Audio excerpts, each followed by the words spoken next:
Little Frog and the Scary Autumn Thing by Jane Yolen. Illustrated by Ellen Shur. Frogs love green, green water, green lily pads, green leaves. Green! But autumn had come to pond, turning everything red and gold. To Little Frog, red and gold were scary. They were the colors of hot sun and cold blood. She sat on a green lily pad and contemplated the trees. Half of them were now yellow. 2 of them were orange.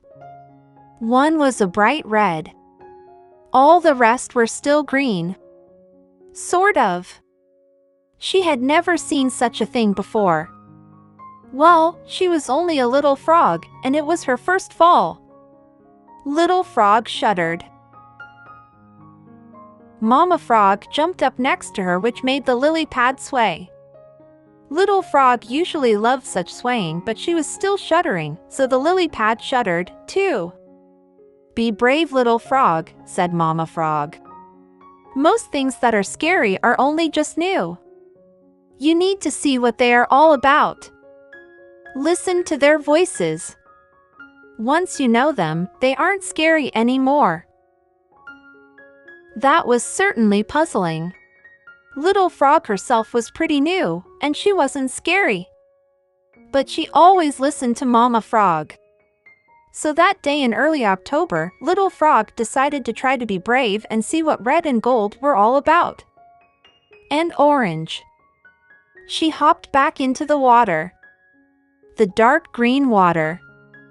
And began to swim. Her heart was going bumpity-bump as she did the backstroke and the side stroke and some frog paddling, too. But she made it to the shore. Brave Little Frog. She stuck one toe onto the brown dirt. After green, Little Frog loved brown the best.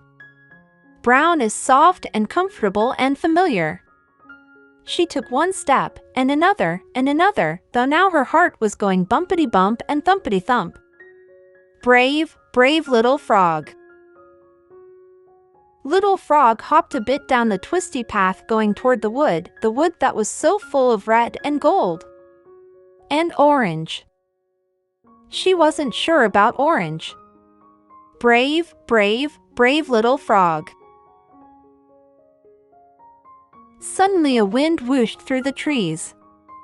Leaves began to rain down. Red leaves. Yellow leaves. Orange leaves. Scary leaves in scary colors, making a scratchy noise. Little Frog hopped this way, ran that way, spun about, fell down, ran again. She wasn't being very brave now. By the time she stopped hopping, running, spinning, and falling down, Little Frog was lost. Horribly, miserably, totally lost. Besides, her right leg hurt. There was a little scrape on her knee.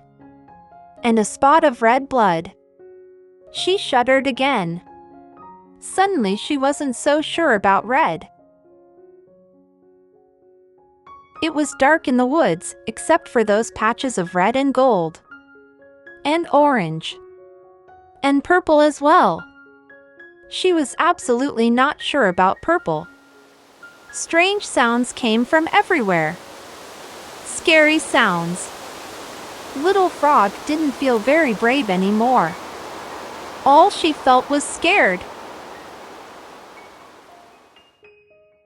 But then Little Frog listened more closely, just as Mama Frog had told her to. Whirr, that was the voice of the wind through leaves. Chirr, that was the voice of a squirrel up a tree. Baroom, that was the voice Papa Frog used in the spring. All friendly sounds she knew. But everything was strange indeed, because it wasn't spring, it was autumn. And autumn was scary. Baroom! Frightened all over again, Little Frog looked for the sound. And there, sitting on the top of a huge pile of red and gold and orange, and yes, even purple, leaves was Papa Frog himself singing his spring song, even though it was a scary autumn day. come up," sang Papa Frog. Think of the leaves as a lily pad. Well, they didn't look like a lily pad. They weren't the color of a lily pad. But Little Frog tried to imagine them that way. She climbed up the pile, thinking green, green, green all the way to the top, even though the red and gold and orange and purple leaves were scratchy underfoot. Then she sat down by Papa Frog right on top of the leaves as if that pile was really a lily pad. "There," boomed Papa Frog, "that wasn't so bad, now, was it?" For a while, Little Frog thought about how bad it was. Then she thought how the leaves were actually crispy. How they were gold like the rising sun, orange like the sky at dawn, and red like the sky at sunset. She still wasn't sure about purple.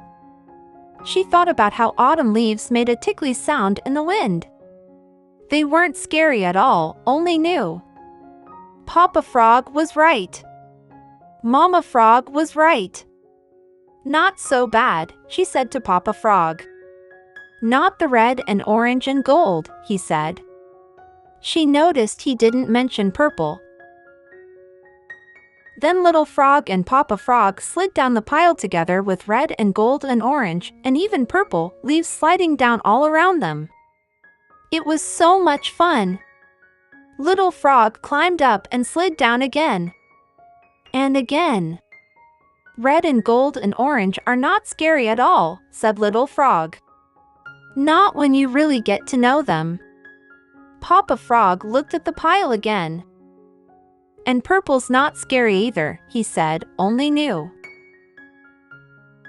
At last, arm in arm, Little Frog and Papa Frog happily hopped and danced all the way home to the pond where Mama Frog had made a fresh shoo-fly pie for dinner, something all three of them knew well. It was still hot, just the way they liked it best. And even better, inside it was all green.